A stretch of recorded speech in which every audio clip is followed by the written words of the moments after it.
Here is the refreshed EV6 in the GT line trim level. Now this one is in a wolf gray exterior color, and they made a few changes to the EV6 for the 2025 model, and it's mostly in the front. There's some interior design changes as well. The basic body of it's basically the same. The rear kind of looks the same, but the front definitely looks completely different. So it has this kind of angular, sharp lines for accent lights and the headlights. So the headlights are these projectors right here. There's the low beams and high beams, and I have a night video if you want to check it out, showing you all the lights here, because they go all the way across. There's a light here in the center, and then it has those angular lines there on the side. That front end definitely makes the entire vehicle look quite a bit different. It has the different wheels as well. So these have a gloss black finish. Look pretty cool. They go well with the vehicle design and everything, because you have the black accents around the sides of the vehicle, and then the pillars are blacked out, and then you have a little section there that blends in with the sunroof. So there's a lot of gloss black, so that kind of goes along with it. The rear of the vehicle basically looks about the same to me. Not a huge difference back here, but it has that cool taillight design and wing integrated. And they changed the charge port to the left side, the driver's side, and it has the North American charging standard, the NACS or Tesla plug now. So it's a little bit different because of the change in the style of the plug and also the position of it on the vehicle. I wanted to plug it in, I went to the normal side, which is the right side. I'm like, wait a minute, they changed it. Check out these seats, they look really good. The black and the white contrast there, really impressive. They're comfortable and they look good. As soon as I opened the doors, I was like, wow, this is a sharp looking interior. Really impressive. And the ambient lights look pretty good at nighttime too. There's a center console, has that little bag holder there at the bottom. But yeah, some stuff is basically the same. They just kind of changed the way it looks slightly, and then some stuff is exactly the same, it looks like. But there's plenty of room here in the front and the back. So even with this front seats all the way back, and that one's tilted all the way back, you still have plenty of legroom back here. So yeah, this is great. Great amount of room. And then there is a flat floor as well, both the front and the back. There's also a power inverter, something that's easily overlooked because it's right in here. And it has significant amount of energy there. But yeah, looking good. This one has a sunroof. Hatchbacks are really convenient, and this is powered liftgate. And you can of course fold the seats down and have more space, but it's already plenty, really. You can fold the seats down with these levers here and right there, so it's real easy to do. There's a shade, you can take this out if you want. This goes back that way like this, hooks there. Under here, there's a tire mobility kit. It does not have a spare tire, so it has a little pump thing going on. There's a place for the shade to go in here as well. Now it has some subfloor storage, not a whole lot, but there's some there. But it also has the subwoofer under here. Let me show you. The Meridian subwoofer is under here as well. Sound system. It sounds really good. Really like that. The sound system in this vehicle is really good. Under the hood, there's a little bit of storage. When I mean say a little, I mean a little tiny bit of space here, and it's sealed up. This area is sealed up. This is a vehicle to load adapter. You can plug it into the charge port and actually have like a power inverter, which you can power some stuff. Let's say you're out camping or at your house. If the power goes out, you can actually plug into the vehicle and get some power that way. But the battery is located here, and there's these little compartments here that you can take out. So like say if you want to access the battery better, you can pull this out, access that kind of stuff. Other components under here, like that.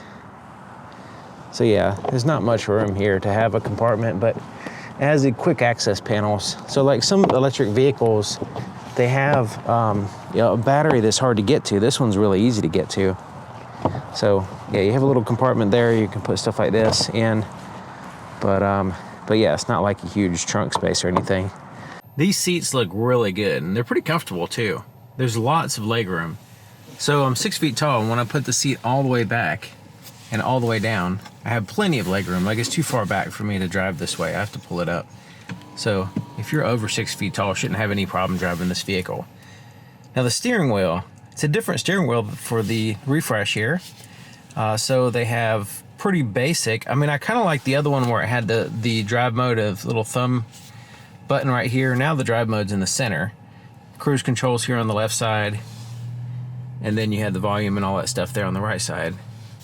But yeah, there's a lot of little things that you may not notice that's different here on the inside. Like this screen is a different shape here. The ambient light's slightly different. The steering wheel's different. That's kind of obvious though. But yeah, there's little subtle differences. Like the pattern on the pedals slightly different, and the wireless charger here looks a little bit different. It's basically the same thing, but it has a little raised center part now. But yeah, this is basically the same here. But yeah, they did a good job of just kind of updating it a little bit without changing too much, because there was so much that's good about the vehicle that, you know, why change it too much. The different views for the cluster here, you have style A, style B, and style C. So it's not a huge difference there in the styles. There's no round dial or anything. It does have the blind spot cameras that pop up in a round dial fashion. The touchscreen over here is about the same. It has the same sliding pattern that you would find in Kia, Hyundai, Genesis. Basically a very similar type system here. There's a navigation map. But yeah, it's basically unchanged as far as the system. You have the stuff, the pull down menu and everything. The climate control and audio is, you just switch with that button there. Heated seats here, heated steering wheel. It's at the 2-stage for the heated steering wheel, 3-stage heated seat for the driver and passenger, and it has ventilated seats as well. So yeah, dial shifter, all that space is really the same. Cup holders is the same. Armrest is the same. It's like not very soft, but it is functional. There's the compartment there. And it doesn't snap in place, but it doesn't rattle either. It's one of those things that you just lift it up and it just stays wherever you leave it, basically. It's like a stiff hinge. Has an auto dim rear view mirror with the home link garage door opener controls there on the bottom. Up here we have the sunroof controls, interior lights. You have individual tap lights as well. So yeah. And then the visor is a vinyl material with a large mirror, and then a separate button for the interior, for this light, so it doesn't turn on by itself. But if you accidentally leave it on and flip this up, it'll hit the button and turn it off. So none of that's changed. There's a compartment under here, which is good for a bag. And then you have different connectivity, USB and stuff right here. But it's kind of hard to reach. You gotta like reach to the floor to reach some of those USB ports. So it's not very convenient. The steering wheel is very comfortable. It has a cushioned surface and feels really good. Very high quality feeling, soft, and just overall comfortable when you're holding it. Now the heated steering wheel part is heated all the way around, so there's not like any dead spots. Here, all the way around basically. Yep, and it just looks good, feels good. And the cruise control is basically the same, and the buttons for controlling the radio is basically the same. It has the volume knob here, change to the tracks or stations, voice recognition, and the audio source there. Has a single button for the phone. I wish it had two, a dedicated hang up button at least, but this is the same button that you would use for hanging up or answering and hanging up. And then you have a button there that you can customize. The regen braking is here, and there's a plus and minus button. I like the automatic function. So if we press and hold this, it goes into an automatic function, and it does a pretty good job of keeping you freewheeling out on the highway, but if you're in dense traffic, it'll give you a more aggressive regen braking, and I think it uses the radar system to kind of detect vehicles in front of you. So it just tends to work good, the automatic function for the regen. So that's what I like to use usually. The heads-up display is the new one that the first time I saw it, it was on the EV9, and so it has basically the lines that turn, and you know, it's basically the same system except for it's a little bit upgraded, I guess. The material here on the dash looks really good, feels nice, and the way this kind of fits together looks good compared to the previous, before they refreshed it. Basically, it's a little bit, the way it fits together is a little bit different. The Meridian sound system sounds really good. Really enjoy that, especially on an electric vehicle where you're taking advantage of the quiet environment. And so yeah, it sounds really good. It looks nice, a little speaker there and the pillar, and then you have the larger speaker here on the door, and just overall sounds great.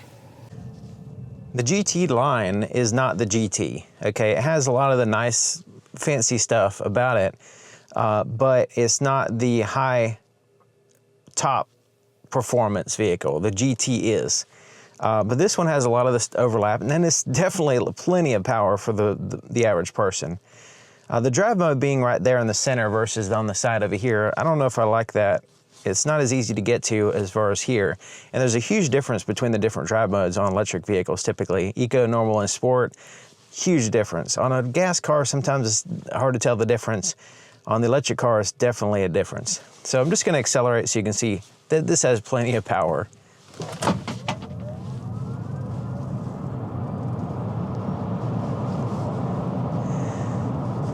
So, you know, it's one of those, like, the GT is like this insane level of acceleration. But this one is just like really good, very satisfying, and there's no situation in which, you know, you're gonna lack for power. It's instant torque and plenty of it, you know, and even at higher speeds you can, you know, hit the accelerator and you're gone, especially on sport mode. When you put it in normal mode, then it still has plenty of power. You know, it's not quite as responsive, but it's still, it's a nice smooth acceleration, but when you need the power, it's still there. It doesn't quite give you the responsiveness though. But yeah, still plenty of power for the average person, more than the average person actually. So the GT itself, like the top trim GT with the highest horsepower, is definitely going to give you just a crazy level of power and acceleration. This one is still really high, you know. Now, if you're going from a gas car to an electric car, this is going to feel insane, really. But if you are used to electric cars and then you drive this, you're going to be really excited and really happy with it. But the GT, if you want the absolute maximum that the EV6 has to offer, the GT is definitely impressive. It's on another level of acceleration. It's really just hard to describe. You really have to experience it for yourself. But the GT line has a lot of the nice stuff about that the GT has. It's just not quite as fast as far as acceleration.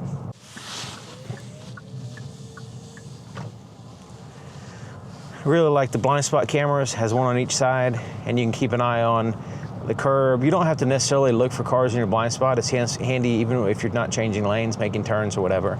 You can keep an eye on like a curb that might be in the way, or just a line or pothole or whatever you're trying to avoid. You can use that camera to kind of see where you're at in relationship to other things, which is great. The lane keep assist system is good. Normally I prefer a grip sensor.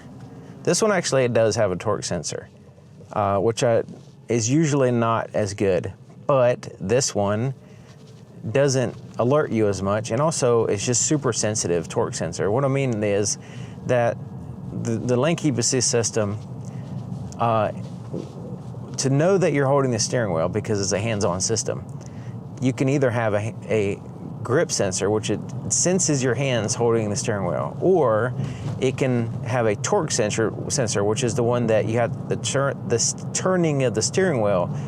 You actually turn the steering wheel, notifies the vehicle that you're holding the steering wheel. So those are the two types. So this one has the torque sensor where you turn the steering wheel, but it's so sensitive that it's almost as good as an actual grip sensor. So I get 0 false alerts on this vehicle. Like even when I'm not holding the steering wheel, it will not give me an alert right away. It gives me a little bit of time, so I get like 0 false alerts, and so yeah, it's really well done.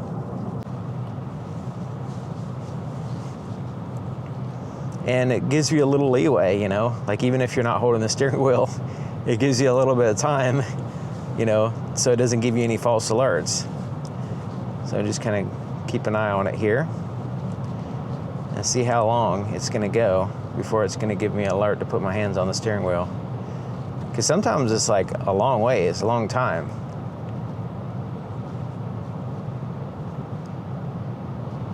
But yeah, you can see it's not even giving me alerts to put my hands on the steering wheel.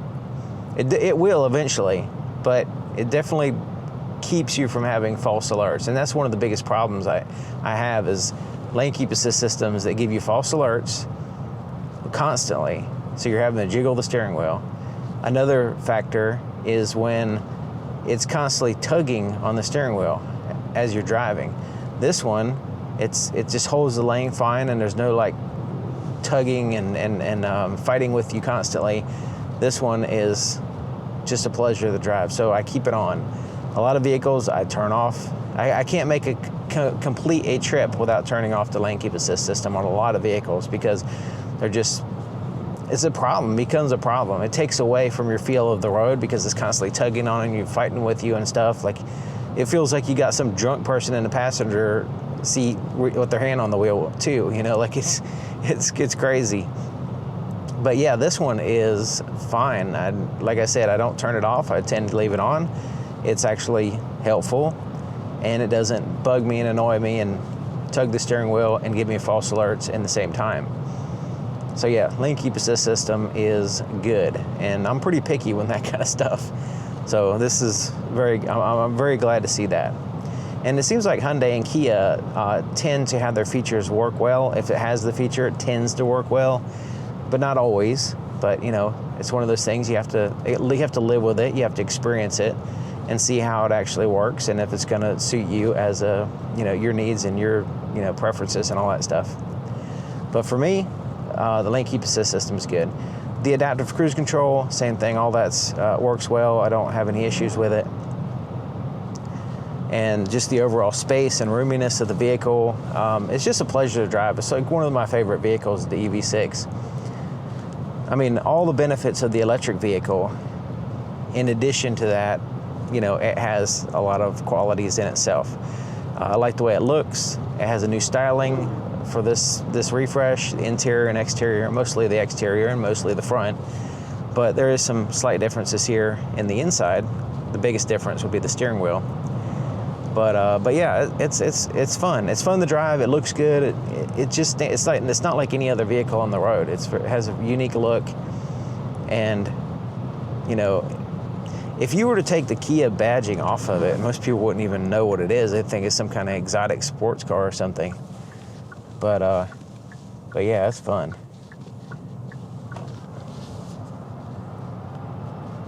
Very satisfying acceleration. Now the heads-up display is good. It's clear, and that's the biggest thing. It's clear. It distracts you from the road. It has useful information, and when you change to the tracks, it shows you a little icon there on the screen. I'm good and turn that off.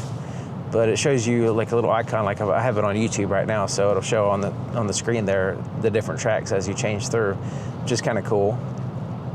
But it mostly just shows the speed, what you have your speed limit set at on the cruise control, the status of the lane keep assist system, and also the little lines that represents the lines on the road will turn as you drive. So it's kind of neat. It also shows road signs like the speed limit and stop signs, yield signs, that kind of stuff. Also, turn-by-turn directions also are in there as well. It'll pop up when you have a destination set. So yeah, heads-up display is good. Really, my overall experience with the vehicle, like it's hard to find an issue with it. It's so well done.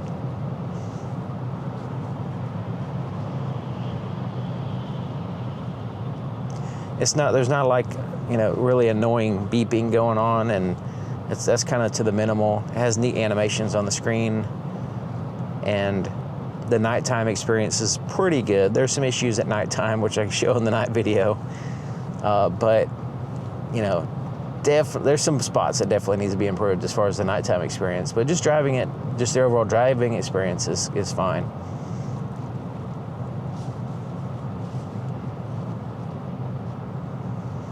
Now, of course, with electric vehicles, really the biggest hurdle for most people, I think, would be the price. So, yeah, and the prices, will probably come down over time. The technology is becoming more and more affordable as the manufacturing of different components scale up. Batteries and stuff is the biggest expense.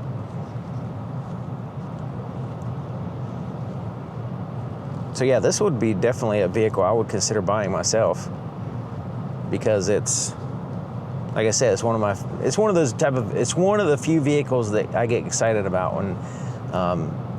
when I talk about it and drive it and just experience it, because it's unique. And a lot of electric cars are not refined. They basically take the same principles as a gas car and just try to, wedge an electric system in a gas car, and then it's not really the same thing. You have to go from the ground up electric, and then even then, it's a lot of manufacturers don't know how to make electric cars. So Kia and Hyundai have really focused on making good electric vehicles, and of course Tesla. But other brands, like, they're trying to jump into the electric car market, and they're just not competing effectively. Some of the GM stuff, like the Cadillac, some of the GM stuff is okay. It's just they really need to get the torque steer problem going, fixed. Like, that's not a problem in any other vehicle. So I'm not sure what's going on with there. If they're going for like a luxury feel, but then it's got all this torque steer when you drive it. So they got a little ways to go. And I understand having a Cadillac as an electric vehicle, because smooth, quiet, comfortable, and also power and all that stuff. They just need to refine that. So yeah, Kia and Hyundai, they're right up there in my mind as far as the electric experience. They have innovative and unique styling, which is really, really cool. There's so many just mundane looking vehicles on the road, and they just all look about the same. And so coming out with the Hyundai and the Kias, they come out with the really nice designs that, at least they're different, whether you like them or not, at least they're different than every other jelly bean type style vehicle on the road. But, so yeah, once again, fun acceleration.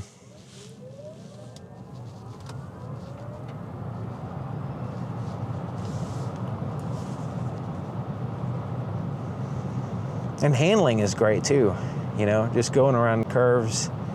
It has that low center of gravity because the battery's on under the vehicle, so it's able to, not lean and stay pretty flat and handle curves, and just stay stable. And the suspension is really good.